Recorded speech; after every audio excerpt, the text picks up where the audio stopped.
realidad siempre se llamó literatura infantil. El archivo original se llamaba así. No piensa uno demasiado los nombres de los archivos. Y esa escritura tampoco estaba pensada como un libro.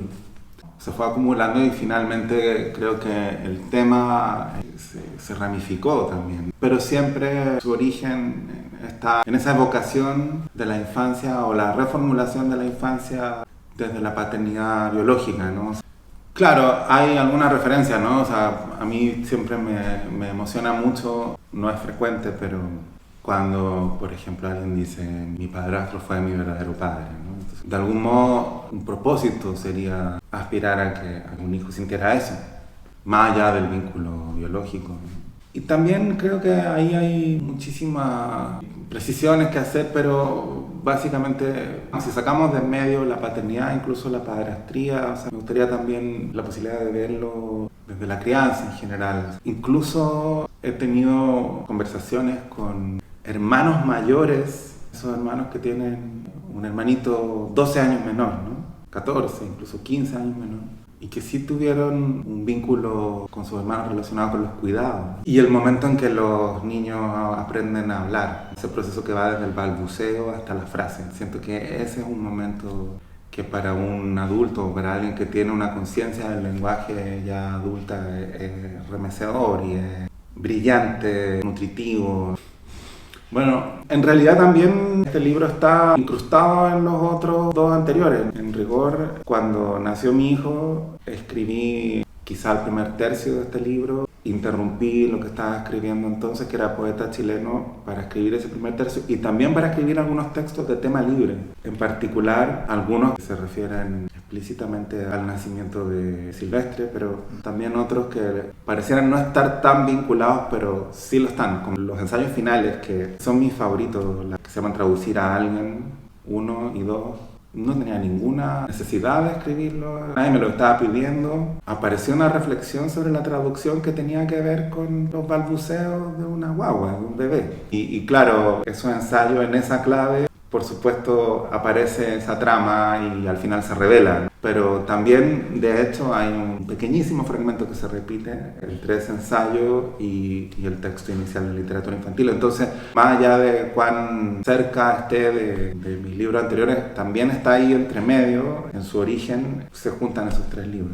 Cuando nació mi hijo, suspendí todo. Sí quería yo estar muy presente físicamente, porque es una sensación que yo he visto en otros hombres, ¿no? O sea, la sensación de inutilidad, de que en realidad no sirve de mucho tu presencia. Yo quería que sirviera de algo, ¿no? Por supuesto era un lugar secundario, pero yo quería insistir. Pasada esa insistencia, claro, lo tenía mucho, lo cuidaba, le cantaba y aparece todo ese momento muy impresionante en que empieza a recuperar melodías que no sabías que recordabas, ¿no? Que le pasa a todos los padres y las madres, el ritmo de la melodía, las canciones de cuna, las nanas, como llaman acá, de pronto llaman otras melodías que no son necesariamente canciones de cuna, ¿no? Jingles, canciones de banda, los 80, que no recordaba. O sea, aparece como todo un espacio musical y a la vez aparecen recuerdos. Entonces muchos de los textos del libro, garabatos, por ejemplo Rascacielos, tienen que ver con cosas que recordaba y que ya no estaban tan directamente vinculados con lo que estaba viviendo. Imágenes que luego abrían pensamientos, ¿no? En Garabato apareció de pronto el recuerdo perdido y luego nítido de haber presenciado una pelea, ¿no? A combo en el recreo de la escuela de cura donde yo estudiaba a los 8 años. Y después, paseando con el niño muy pequeño, al ver unos perros, empecé a recordar a los perros, que no es que no lo recordara, sé que le temía a los perros cuando niño, pero no recordaba la sensación, porque claro, ya no le temo a los perros hace, no sé, 39 años. Entonces aparecía una nueva manera de articulación de ese miedo y eso llamaba a una historia y la desadormecía y la transformaba en ficción, rehabilitando la palabra ficción, ¿no?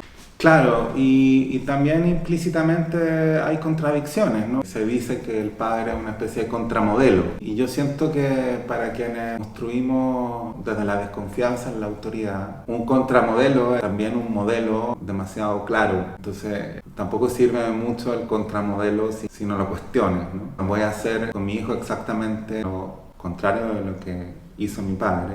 tampoco sirve, porque en rigor nada es automático, ¿no? O sea, este es un libro que celebra una incertidumbre, no castiga la incertidumbre. Para eso sirve la literatura. La literatura permite que la incertidumbre respire, que no angustie de otra manera, digamos, ¿no? No diría que la anula, porque la registra. Y también la felicidad, ¿no? Porque en el fondo es muy vacía la felicidad. Y por lo tanto es mucho mejor no registrarla. Este es un libro que está muchísimo más cerca de lo que hoy se llama no ficción. A mí me molesta en este caso la palabra no. Estamos castigando demasiado la palabra ficción. Y de prohibir la palabra ficción a prohibir la palabra imaginación hay un solo paso que es muy peligroso. Prohibirnos ponernos en situación de ficción, que es la situación del juego. Claro, bueno, a mí me parece divertidísimo ese libro de Mario Lebrero que se llama Cuentos Cansados. Se circula en España, pero es básicamente la historia de un señor que no quiere contarle la historia a un niño y le dice, no, solo te puedo contar cuentos cansados. Y le inventa unos cuentos de una línea. Se cayó un señor, iba por la calle y se cayó. Y ese es el cuento. Y al niño le encanta el cuento. Le dice, otro.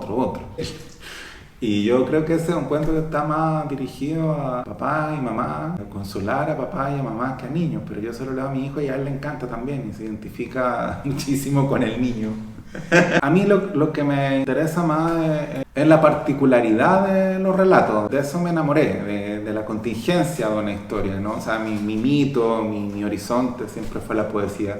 Pero lo que adoro del relato es justo su aquí y ahora, su sabor contingente, intraducible, irreemplazable, ¿no? Su suma de circunstancias que lo vuelven, incluso lo aproximan a lo que los lingüistas llaman el idiolecto. Cómo habla cada uno, ¿no? Y ese concepto me fascina, ¿no? Porque es un concepto vinculado a la cercanía, o más bien a la casi anulación total de la distancia, ¿no? Si vivimos con alguien, ¿no? De pronto esa persona dice una palabra y oye, primera vez que dice esa palabra, en 5 años. Ay, ¿qué importa? No importa nada, solo me doy cuenta de la primera vez que dice esa palabra en 5 años. Ese tipo de conocimiento, una calidez ahí, ronda la comunión, digamos. También la presencia de un niño, la crianza, por supuesto, se suele ver muy verticalmente. Creo que se enfatiza siempre en la responsabilidad y la complejidad. Pero sí es verdad que uno lo pasa bien muchas veces, ¿no? Fue particularmente claro para mí y para mucha gente durante ese periodo que no queremos nombrar, todos nos aburre nombrar. Porque claro, de pronto yo estaba en México bien angustiado, escuchando como todos mis amigos en Chile estaban mucho más angustiados que yo. Y jugar con mi hijo era placer. Con los niños se juega en serio. Estamos acostumbrados a concebir la concentración de forma adulta, ¿no? O sea, alguien concentrado es alguien que no se mueve, está mirando y no se mueve. Y la verdad es que un niño que está concentrado así, un niño pequeño, es más bien una imagen preocupante. Se concentran de otra manera, hay otras maneras de concentrarse. Entonces, bien estamos con esta construcción casi farmacológica de la concentración, que nos impide también darnos cuenta, porque estamos pontificando desde la adultez como si fuéramos felices, ¿no?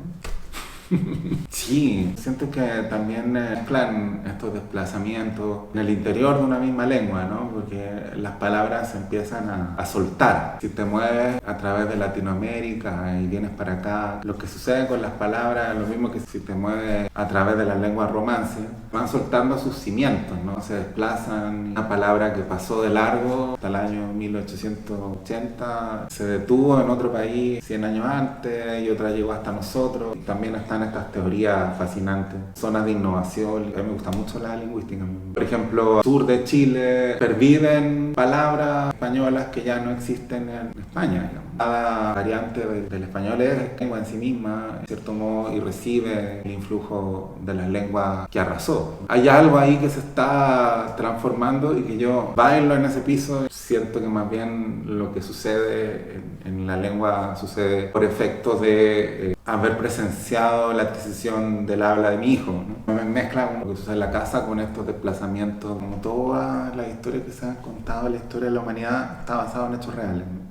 Particularmente la historia de estas cartas que se mandan los amigos. Una historia que para mí fue muy dolorosa y que nunca se me había ocurrido contar. Que fue más o menos así, ¿no? Mandarse cartas llenas de garabatos, grosería, por pasarlo bien, sin ningún ninguna intención más que pasarlo bien y divertirse, ¿no? Meterse en un ámbito prohibido, ¿no? Pero era una correspondencia privada que luego llega a ojos de una mamá y entonces les prohíbe verse.